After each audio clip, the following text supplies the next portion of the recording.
ओ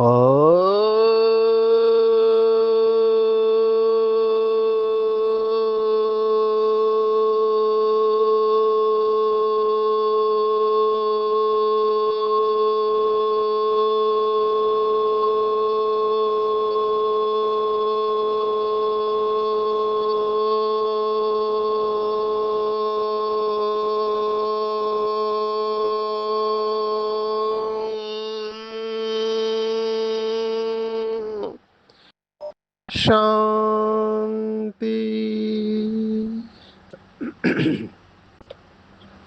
आज 18 अगस्त 2025 भारत में सोमवार है। Today is 18th August 2025 and it's Monday in Bharat. आज की मुरली का जादुई रहस्य स्वयं को प्रेरणा देने के लिए magical secrets of today's Murli for motivating the self. आज की साकार मुरली में बाबा ने बहुत बड़ा राज बताया है, जो भक्ति मार्ग वाले जिसके लिए पुरुषार्थ करते हैं। इवन कुछ बाबा के बच्चे जब बहुत पेपर आते हैं, परिस्थिति आते हैं, तो भी उनका ये थॉट चलता है कि हम इस ड्रामा में आए ही क्यों, बैठे रहे परम धाम में। तो मोक्ष मोक्ष चाहते हैं। मोक्ष ये शब्द भक्ति मार्ग का है। मोक्ष का अर्थ वो लोग बताते हैं कि जन्म मरण के चक्कर से मुक्त हो जाना। अभी ये थॉट क्यों आया है? क्यों भक्ति मार्ग में लोग जन्म मरण के चक्कर से मुक्त होना चाहते हैं? ये अगर हम समझ गए तो फिर उनकी भावनाओं को हम समझ सकते हैं। हमको गाइड बनना है, अंधों की लाठी बनना है और विशेषताओं का दान करना है। सबसे बड़ा ज्ञानी बाबा ने उसे कहा है कि जो सदा आत्मा अभिमानी रहते हैं और लव में लीन रहने से कैसे बाबा को प्रत्यक्ष कर सकते हैं। ये आज की पूरी मुरली है। हम आते हैं मनुष्य के स्वभाव के ऊपर कि मनुष्य ने ऐसा क्यों सोचा कि मोक्ष चाहिए। आज विशेष कुछ धर्मों को याद किया है, जैसे क्रिश्चियनिटी है, बुद्ध धर्म और जैन धर्म। इन तीन धर्मों को आज बाबा ने मुरली में याद किया है। उसमें विशेष बुद्ध के बारे में कहते हैं कि वो पार निर्वाण गया, और जैन धर्म में भी मोक्ष की कामना करते हैं।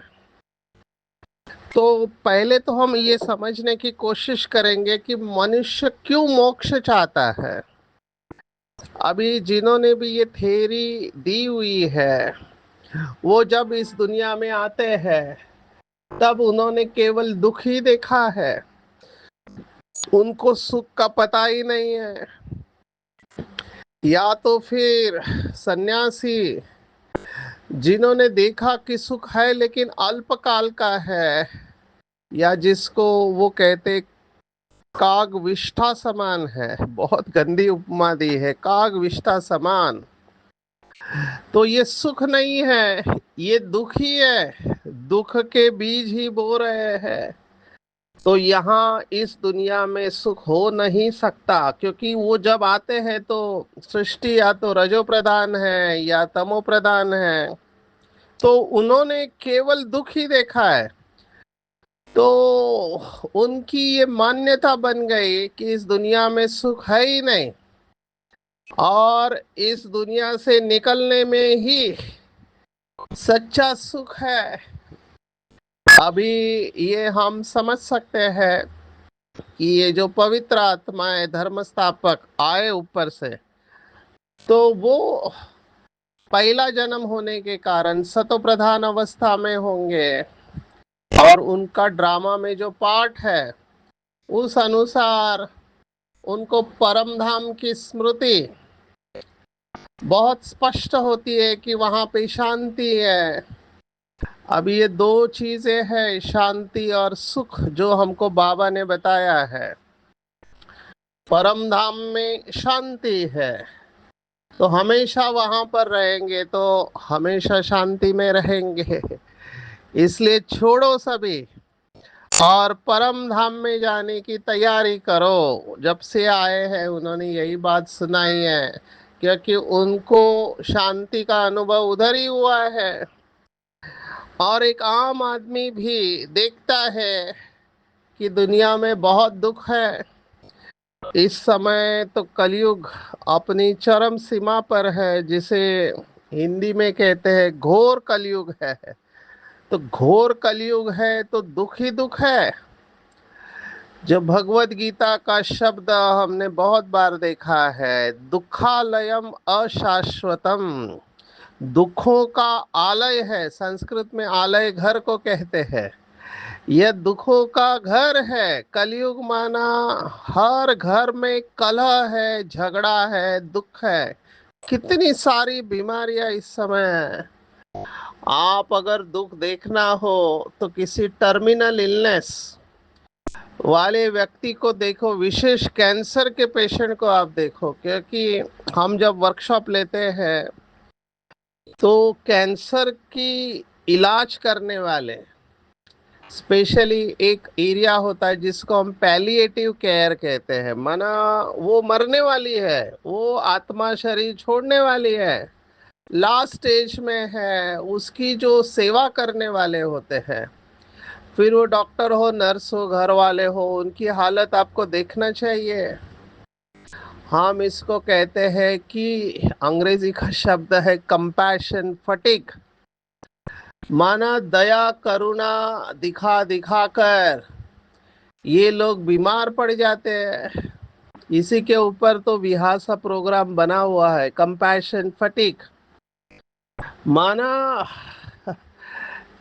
देखो, हॉस्पिटल की एनर्जी, स्पेशली जब बीमार व्यक्ति होता है उसकी एनर्जी नेगेटिव होती है, और उसका इलाज करने वाले जो डॉक्टर और नर्सेस है उनकी एनर्जी अगर पॉजिटिव नहीं है तो फिर पेशेंट की और हॉस्पिटल की नेगेटिव एनर्जी का उनके ऊपर इफेक्ट आता है।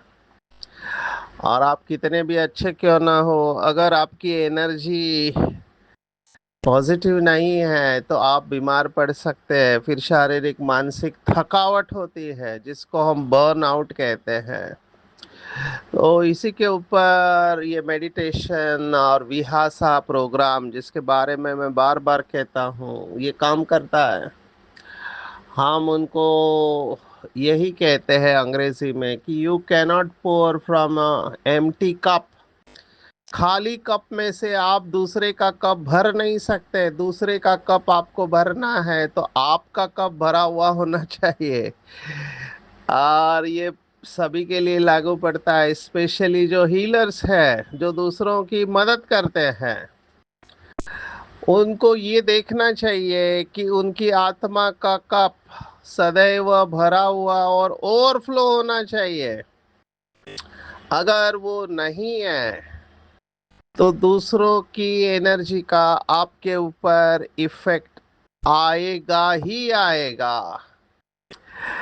कल मैं अभी तो मैं संडे को रिकॉर्ड कर रहा हूँ, 18 तारीख की मुरली। 16 तारीख को मैं कोल्हापुर में था, तो वहाँ पर विहासा का लॉन्च हुआ है, एमओयू हुआ है डीवाई पाटिल डीम यूनिवर्सिटी के साथ में, कोल्हापुर महाराष्ट्र।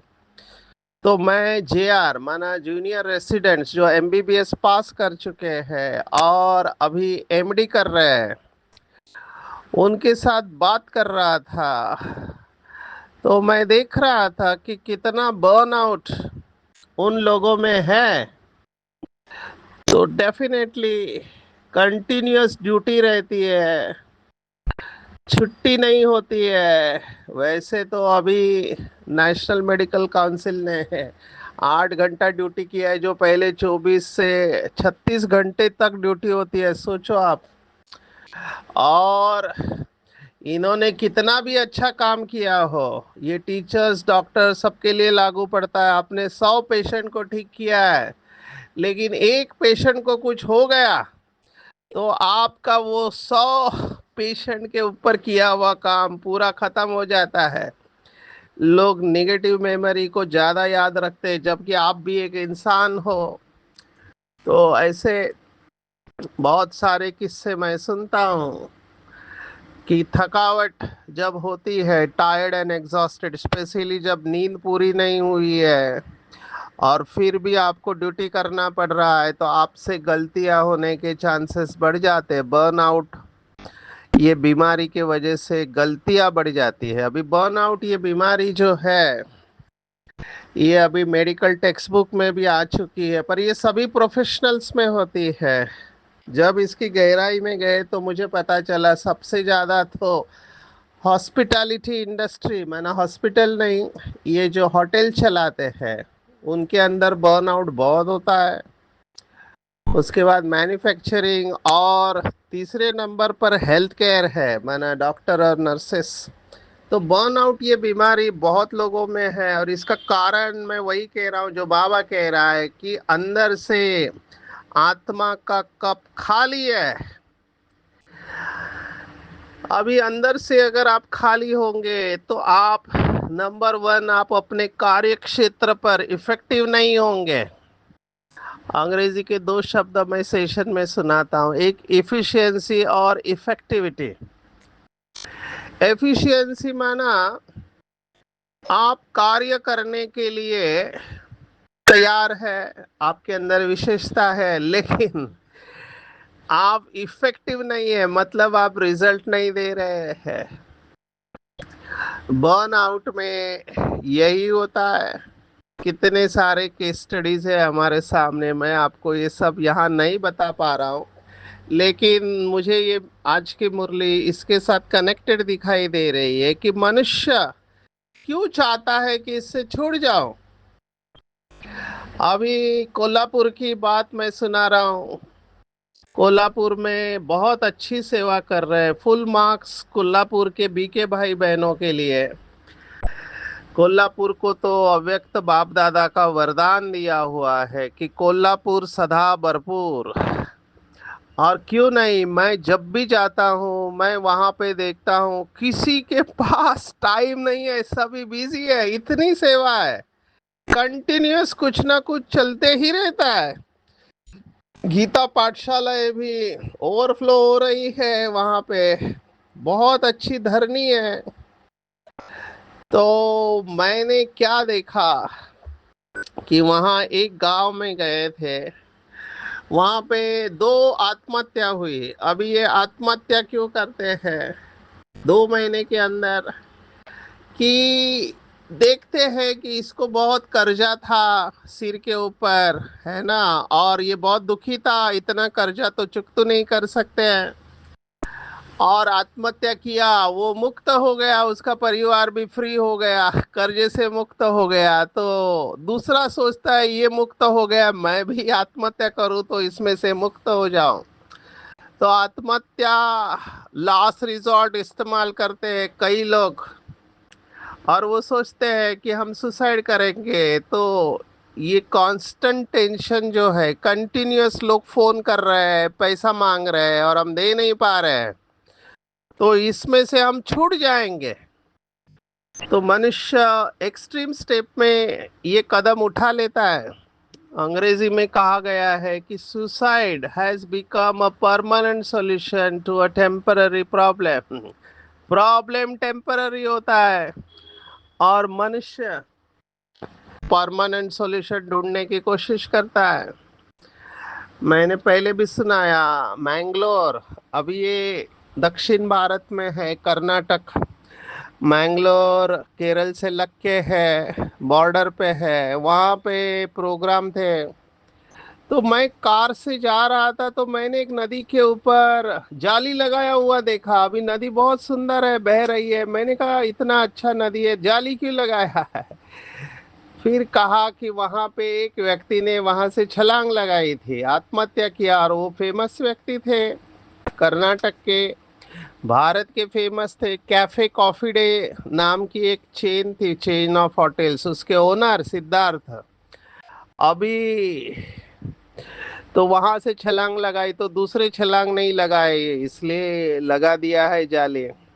अभी मैं पॉजिटिव स्टडी भी सुना रहा हूँ, मैं हमेशा ये अपने लेक्चर में दिखाता हूँ। विट्ठल कामत, अगर आप होटल इंडस्ट्री को जानते हो तो विट्ठल कामत के बहुत सारे होटल हैं मुंबई में, एयरपोर्ट के पास है, और बहुत सारे ऐसे चेन ऑफ होटल्स हैं, उनके ऊपर भी ऐसे 282 करोड़ रुपए का कर्जा हो गया था। और उन्होंने भी सोचा इतना तो मैं नहीं चुकता कर पाऊंगा, तो सुसाइड के थॉट्स आ जाते हैं ऐसे समय पर। जब व्यक्ति देखता है कि उससे कुछ हो नहीं रहा है तो आत्महत्या इजीएस्ट वे लगता है, और वो करने वाले भी थे आत्महत्या। लेकिन ड्रामा देखो कैसे टर्न करता है।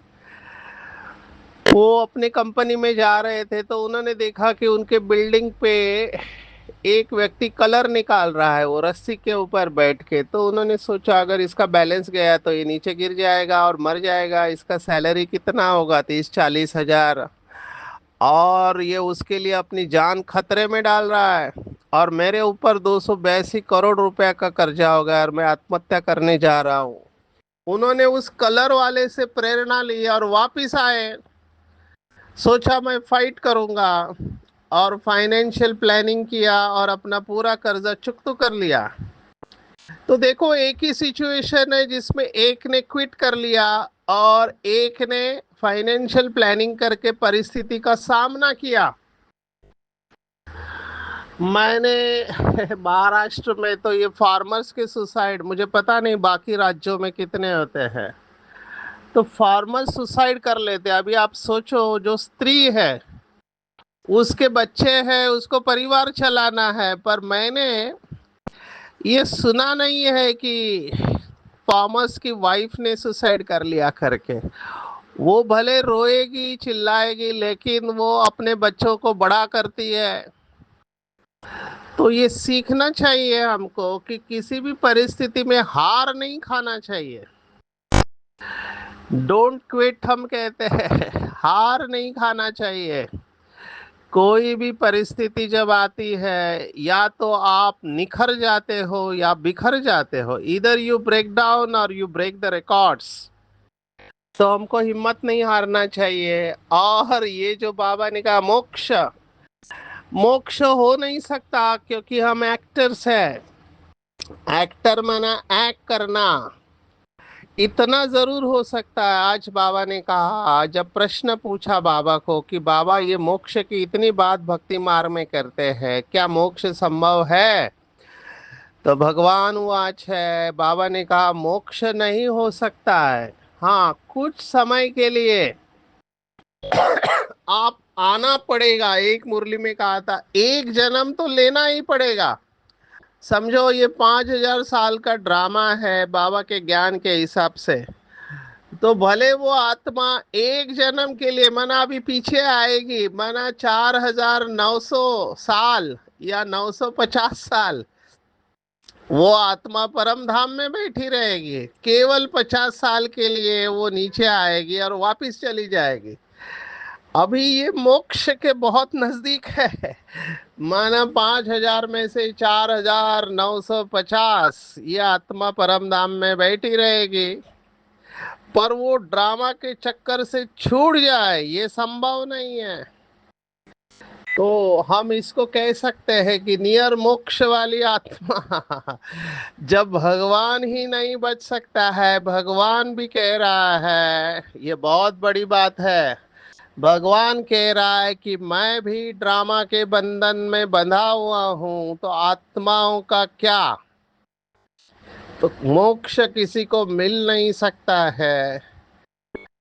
और मोक्ष लोग इसलिए चाहते हैं क्योंकि दुख बहुत होता है, वो दुख से छूटना चाहते हैं। अगर इन आत्माओं को पता चले कि एक ऐसी भी दुनिया है जहां पर जीवन होते हुए भी सुख है, तो वो मोक्ष कभी मांगेंगे ही नहीं, वो हमेशा स्वर्ग की कामना करेंगे।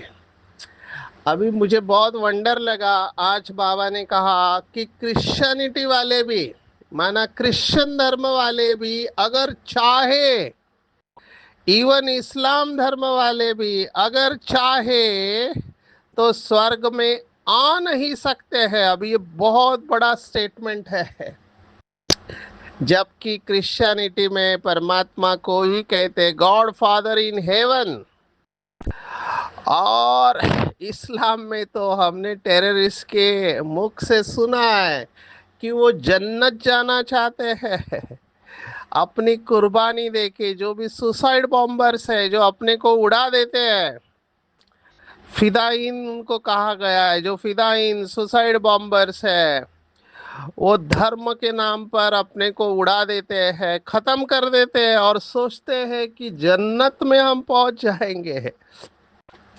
बेचारों को ये ज्ञान ही नहीं है कि जन्नत या स्वर्ग या हेवन कोई भी धर्म की आत्मा जा नहीं सकती। अभी ये स्टेटमेंट थोड़ा अहंकार का लगेगा, ईगोइस्टिक लग सकता है, लेकिन बाबा के ज्ञान के हिसाब से ये अंतिम सत्य है। तो फिर अगर ये आत्माएं स्वर्ग में जाती नहीं है, न जा सकती है, तो इनके अंदर ये थॉट कहाँ से आया?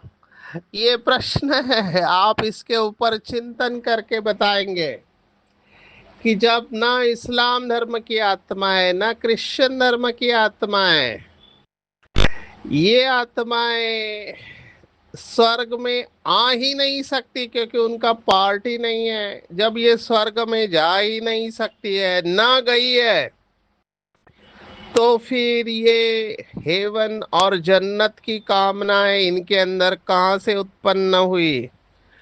ये क्यों कहते हैं कि हम जन्नत जाना चाहते हैं, या अल्लाह के बगीचे में, या हेवन? ये सब बातें आई कहाँ से इनके अंदर? ये चिंतन का विषय है। जैसे और एक प्रश्न है जो बाबा को पूछा जाता है कि बाबा, आप तो सतयुग में आते नहीं हो, तो आपको सतयुग के बारे में पता कैसे है? सतयुग में बाबा आता नहीं है, न त्रेता में आता है। बाबा का पार्ट भी द्वापर युग से चालू होता है। तो जब बाबा आता ही नहीं है ड्रामा में, तो बाबा को कैसे पता सतयुग में क्या होता है? तो उसका जवाब बाबा ने दिया कि बाबा चैतन्य बीज है, और बीज के अंदर पूरे वृक्ष का ज्ञान समाया हुआ रहता है। ये बाबा का जवाब था। लेकिन what about the souls of other religion, जिनके अंदर स्वर्ग का वर्णन है, क्रिश्चियनिटी और इस्लाम, ये तो स्वर्ग के अंदर आए ही नहीं है। स्वर्ग तो छोड़ो, सेमी स्वर्ग में भी नहीं आए हैं, त्रेता में भी ये लोग नहीं आए हैं। तो फिर इनके अंदर स्वर्ग की कामना, जन्नत की कामना क्यों पैदा हुई है? इसके ऊपर चिंतन करेंगे। बहुत अच्छा इसका जवाब है। मैं आपको होमवर्क के लिए छोड़ रहा हूँ। आज की मुरली में बाबा ने विशेष भक्ति मार्ग की कई सारी बातों के बारे में बताया है कि एक्टर्स होकर ड्रामा के आदि मध्य अंत को, ड्यूरेशन को न जाने तो बेसमझ ही कहेंगे। समझाने से भी समझते नहीं, 84 लाख समझने से ड्यूरेशन लाखों वर्ष का कह देते हैं। और कहते हैं प्रलय, अभी प्रलय का लॉजिक दिया। प्रलय क्यों कहा? क्योंकि महाभारत में दिखाया है कि लड़ाई में यादव कुल खत्म हो गया, कौरव भी मर गए, और पांडव में केवल 5 बचे, वो अभी पहाड़ों पर गल मरे, बाकी कुछ रहा ही नहीं, तो सभी खत्म हो गए, तो उसको प्रलय कह दिया है। और फिर बताया कि पीपल के पत्ते पर एक बच्चा अंगूठा चूसता आया।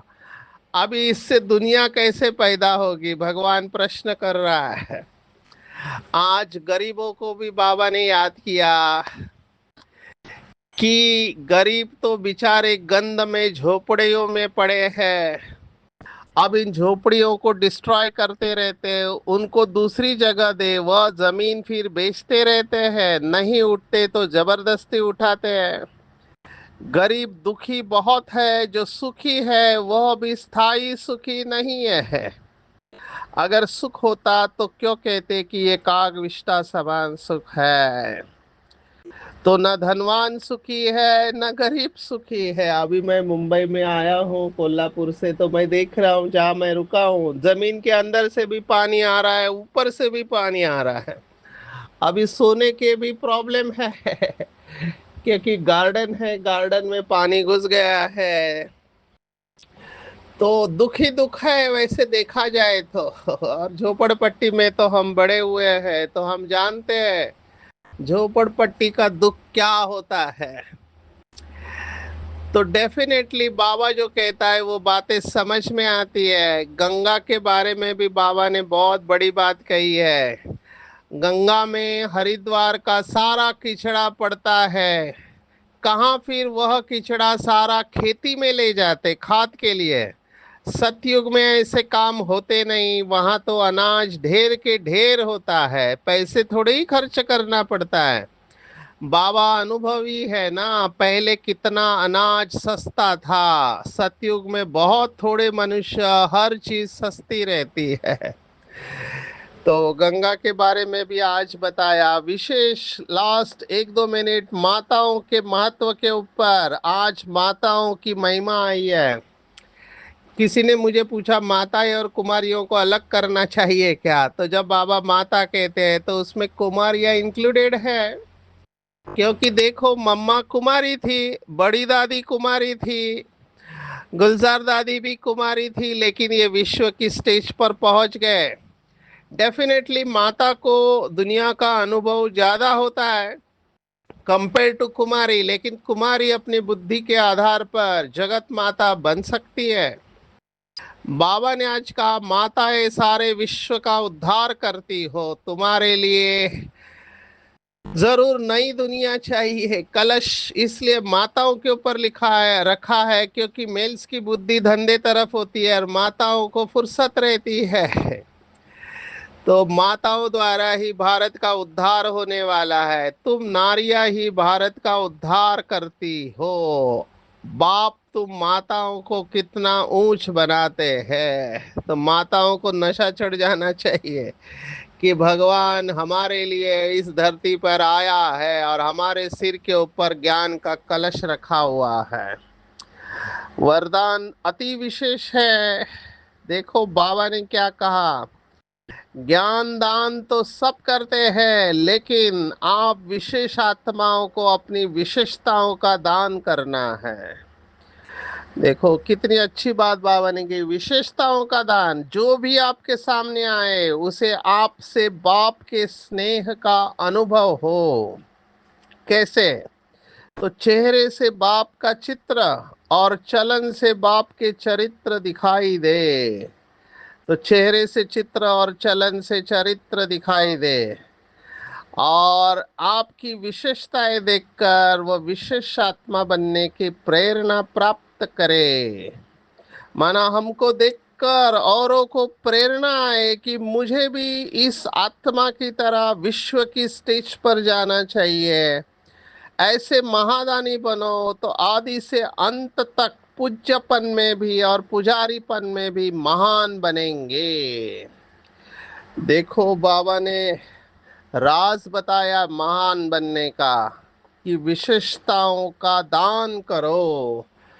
सबसे बड़ा ज्ञानी बाबा ने कहा सदा आत्मा अभिमानी रहने वाला है। बहुत बड़ी बात है, सदा आत्मा अभिमानी मतलब आत्मा के सातों ही गुण सदा इमर्ज होने चाहिए है। ये नेचुरल सोल कॉन्शियस स्टेज के बारे में बाबा ने एक मुरली में कहा था, जब बच्चों की नेचुरल सोल कॉन्शियस स्टेज होगी तभी नेचुरल कैलामिटीज होंगी। तो सबसे बड़ा ज्ञान यही है, सदा बाप की याद में लवलीन रहना, समा जाना। लगन में मगन हो जाएंगे, तभी बाप के समान बन जाएंगे। आज की पूरी मुरली में टेक होम जो बाबा ने कहा, अंधों की लाठी बनना है। जैसे बाप गाइड है, ऐसे गाइड बन सबको घर का रास्ता बताना है। लेकिन मोक्ष किसी को मिल नहीं सकता, इसलिए सतयुग का टारगेट रखना है। सच्चा ब्राह्मण बन के सबको ज्ञानामृत पिलाना है, ज्ञान चिता पर बैठना है। और काम धंधा करते वक्त भी, शरीर निर्वाह, अर्थ धंधा आदि सब कुछ करते वक्त पतित से पावन बनने के लिए बाप की याद में रहना है, विशेषताओं का दान करना है और महान आत्मा बनना है। चेहरे से बाप का चित्र और चलन से बाप का चरित्र दिखाई दे। सदा आत्माभिमानी बनकर रहना है और लगन में मगन रहना है। नॉलेज के आधार पर बाप की याद में समा जाना ही बाप समान बनना है। अच्छा, ओम शांति।